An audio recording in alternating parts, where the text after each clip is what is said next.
नमस्कार विद्यार्थी मित्रांनो, अप्पांचे पत्र या पाठात पुन्हा एकदा तुमचे स्वागत। आज आपण कुमार भारती पाठ्यपुस्तकातील धडा क्रमांक 10 अभ्यासणार आहोत आणि या धड्याचा हा सेशन क्रमांक दुसरा आहे। अप्पांचे पत्र या पाठाचे लेखक आहेत अरविंद जगताप।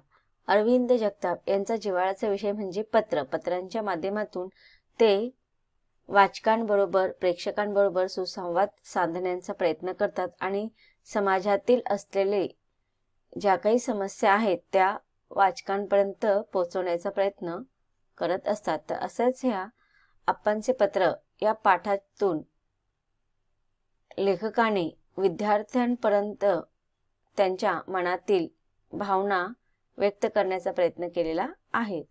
प्रत्यक्ष पाठाच्या माध्यमातून आपण हे अप्पांचे पत्र समजून घेऊया। पत्राच्या दुसऱ्या परिच्छेदामध्ये लेखक म्हणतात की पत्र लिहिण्याचे कारण एवढंच आहे की पुढच्या वर्षी तुम्ही शाळा संपवून कॉलेजमध्ये जाणार। आयुष्यात काय व्हायचं याचा निर्णय घ्यायची वेळ तुमच्यावर येणार, म्हणून एक आठवण करून देतो। दरवर्षी आपल्या शाळेत शिक्षक दिन साजरा होतो। त्यात प्रत्येकाला मुख्याध्यापक तरी व्हायचं असतं, नाहीतर शिक्षक तरी। पण शिपाई व्हायची इच्छा फार कमी मुलांची असते। तुम्ही शिपाई व्हायलाच पाहिजे असं नाही, पण शिपाई होऊन सुद्धा चांगलं काम करता येऊ शकतं। आपण कौतुकास पात्र होऊ शकतो। या गोष्टीवर तुमचा विश्वास नाही का? मला एकच गोष्ट माहीत आहे, कोणतेही काम केलं तरी ते असं करायचं की लोकांनी नाव घेतलं पाहिजे। काम छोटं नसतं। तर आता बघा, इथे शिपाई काका विद्यार्थ्यांना सांगत आहे की तुम्ही कोणत्याही पदावरती काम करा, ते पद महत्त्वाचं नाही, तर तुम्ही ते काम कशा पद्धतीने करतात, कशा रीतीने तुम्ही ते काम उत्कृष्ट दर्जाचे करून कौतुकास पात्र होतात, हे महत्त्वाचं आहे। मग ते काम, ते पद तुमचं उच्च पदावरती असू दे किंवा शिपाई काम करणाऱ्या एखाद्या छोट्या पदावरती असू दे, पण आपल्यामध्ये विश्वास असला पाहिजे की आपण ते काम कसं करायचं। आणि हे सांगत असताना ते म्हणतात की एखादी गोष्ट करत असताना ते काम असतं आणि ते काम करत असताना त्याच्यासाठी आपल्याला जिद्द पाहिजे असते। काम कोणतेही छोटं नसतं। त्या कामामध्ये आपण ज्या प्रकारे आपलं जीवन, आपलं अस्तित्व, आपलं असणं त्या कामातून जेव्हा आपण सिद्ध करतो, त्यावरून आपलं त्या कामाचं दर्जा ठरत असतो। त्याच्यासाठी उदाहरण शिपाई काकाने दिले की आता चार्जरच बघा, चार्जर नसला तर मोबाईलचा काही उपयोग आहे का? डॉक्टर एवढीच नर्स पण महत्त्वाची असते, पण आपल्याला डॉक्टर व्हायचं असतं। नर्सचं काम आपण म्हणतो की ते कमी दर्जाचं असतं। मग ते काम छोटं असतं किंवा मोठं असतं याच्यावरती महत्त्वाचं नसतं, ते काम आपण कसं करतो हे महत्त्वाचं असतं। आता मोबाईलला आपण महत्त्व देतो, पण मोबाईलला तो दिसणारा जो चार्जर असतो तो अगदी छोटा असतो, पण चार्जर नसेल तर त्या मोबाईलला चार्जिंग नसेल तर त्या कितीही मोठ्या कंपनीचा मोबाईल असू दे किंवा कितीही किमतीचा तो मोबाईल असू दे, पण जर त्या मोबाईलला चार्जिंगच केलेली नसेल तर त्या मोबाईलचा काही उपयोग होत नाही। पुढे ते म्हणतात की तुम्ही बघा, क्रिकेटचा कॅप्टन विराट कोहली असो किंवा धोनी, त्याला मैदानावरच्या खेळपट्टीची काळजी घेणाऱ्यांचंच महत्त्व जास्त असतं, कारण सामन्याचा निर्णय ठरवण्यात खेळपट्टीचा खूप मोठा वाटा असतो। समुद्रकिनारी वाळूत शिल्प बनवणारे ओरिसाचे पर्यटक सुदर्शन पटनायक पूर्ण देशात प्रसिद्ध आहेत। लग्नाच्या मांडवात बसून खूप लोक सनई वाजवताना दिसतात, पण बिस्मिल्ला खान सनई एवढ्या मन लावून वाजवायचे की त्यामुळे ते जगभर लोकप्रिय झाले। तर इथे शिपाई काकांनी हे सांगितलेलं की कोणतेही काम करत असताना ते काम छोटं नसतं, ते आपण ज्या पद्धतीने करत असतो त्या पद्धतीनं ते जगासमोर व्यक्त होतं। त्याच्यामध्ये आपली ती भावना, आपले ते कष्ट, आपले ते मेहनत, श्रम हे सगळं दिसून येतं। तर ते काम महत्त्वाचं असतं, ते पद महत्त्वाचं नसतं। यासाठी त्यांनी क्रिकेटचं उदाहरण दिलेलं आहे, चार्जरचं उदाहरण दिलेलं आहे, नर्सचं उदाहरण दिलेलं आहे। आणि बिस्मिल्ला खान हे अत्यंत छोट्या कुटुंबातील, छोट्या खेडेगावातील व्यक्ती असून सुद्धा सनई वाजण्यामध्ये त्यांनी जे काही प्रावीण्य स्थापित केलेलं आहे त्यामुळे त्यांच्या त्या कार्यातून ते लोकप्रिय झालेले आहेत। तुम्ही कोणतीही गोष्ट करता हे महत्त्वाचं नाही, तर तुम्ही ती गोष्ट किती मन लावून करता हे जास्त महत्त्वाचं आहे. म्हणजे काम कोणतेही असू दे, गोष्ट कोणतीही करायची असू दे, पण जी गोष्ट करता ती मनापासून करा, ती मन लावून करा. जर तुम्हाला एखादं काम कोणी सोपवलं पण त्याच्यामध्ये तुम्हाला रस नसेल, जबरदस्तीने ते काम करत असाल, तर ते काम उत्कृष्ट दर्जाचं नाही होणार. पण ते काम भले किती छोटं असू दे, पण ते तुम्ही मनापासून त्याचा स्वीकार करता आणि ते त्याच्यामध्ये मन ओतप्रोत करून ते काम तुम्ही उत्कृष्ट ठरवायचा प्रयत्न करतात, तेव्हा ते काम जास्त महत्त्वाचं होतं. म्हणजे कोणतेही काम करत असताना ते आपण मन लावून केलं पाहिजे. हे मला पटले म्हणून आपल्या ग्रंथालयात एकही पुस्तकावर तुम्हाला धूळ दिसणार नाही, कारण मी तिथे काम करतो. आता बघा, इथे शिपाई काका सांगतायत की शाळेमध्ये वेगवेगळ्या पदावरती व्यक्ती काम करत असतात, पण जो तो आपापलं काम एक वेगळ्या पद्धतीने करत असतं, मन लावून करत असतात, म्हणून त्या कामामध्ये ते श्रेष्ठ होतात. आता मी शिपाईचं काम करतो, पण तुम्ही पाहिलं असेल तर मी माझं काम जे काय आहे ना ते मन लावून करतो. म्हणूनच तुम्ही जेव्हा ग्रंथालयात पुस्तकं पाहता त्याच्यावरती तुम्हाला एकाही पुस्तकावरती कधी धूळ पसरलेली दिसणार नाही, कारण की ते काम माझं आहे आणि मी ते अगदी मनापासून चोख करत असतो.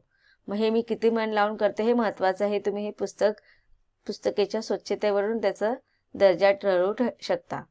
तुम्ही असंच काही काम करा असं म्हणणं नाही माझं, पण तुम्ही जे कराल ते जगात सर्वोत्तम असलं पाहिजे असं मला वाटतं.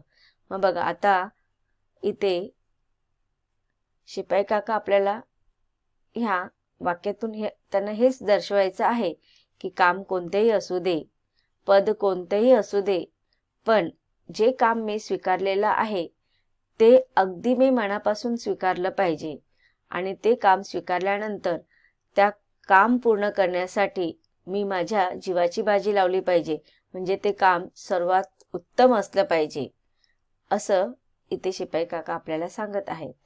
मला माहिती आहे तुम्हाला सगळ्यांना डॉक्टर नाही तर इंजिनियर व्हायचंय, पण कधी कधी मला वाटतं की सगळेच डॉक्टर झालेत तर पेशंट कोण उरणार जगात?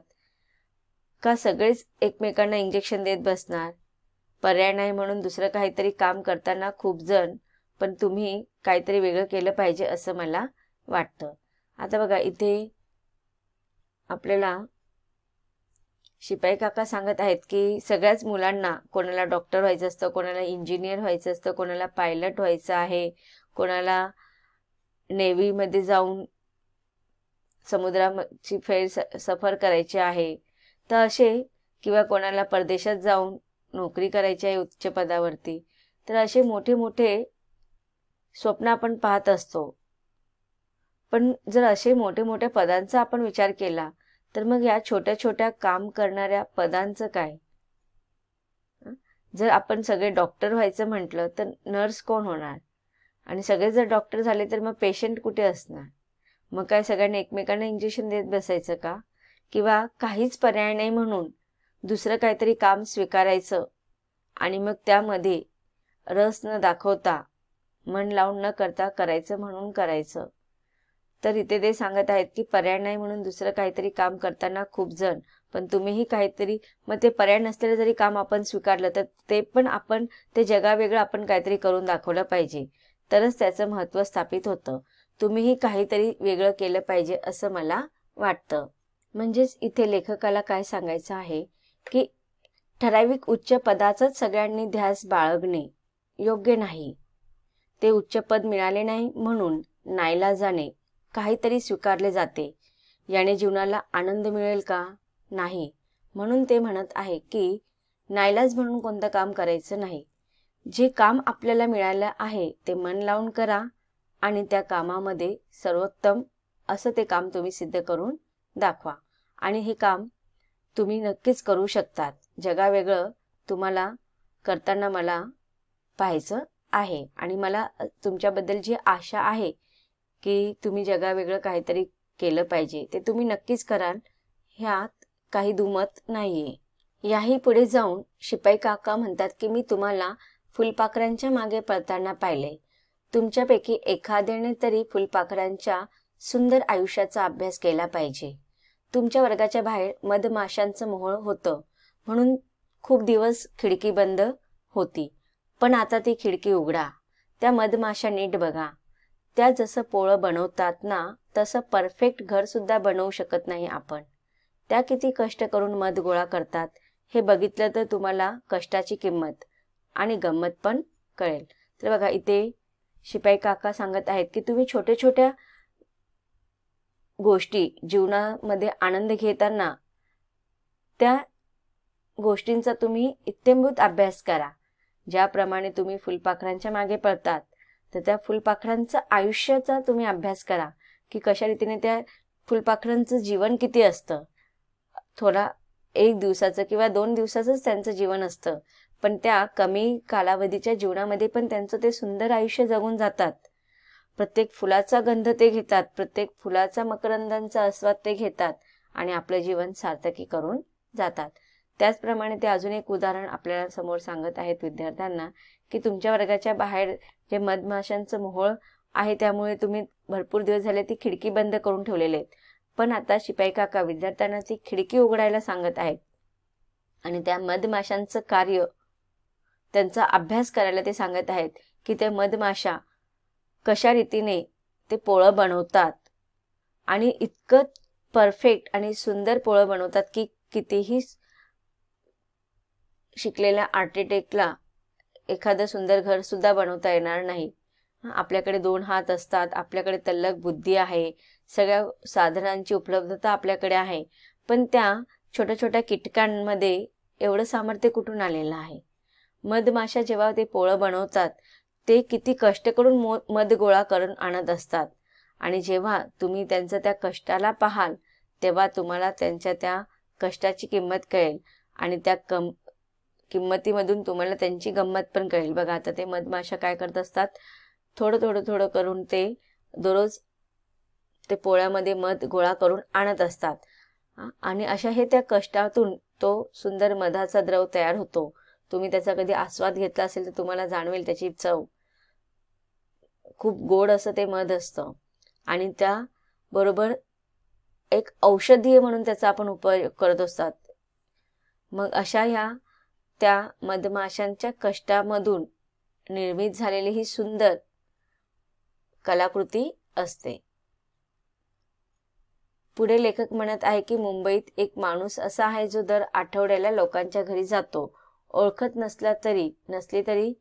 नसली तरी आणि करतो काय तर फक्त लोकांच्या घरी बेसिनचा, बाथरूमचा नळ गळत तर नाही ना हे तपासतो. आता त्याच्या एकट्याच्या कामामुळे गेल्या काही वर्षात लाखो लिटर पाणी वाचवलंय, जे नळ खराब असल्यामुळे वाया जायचं.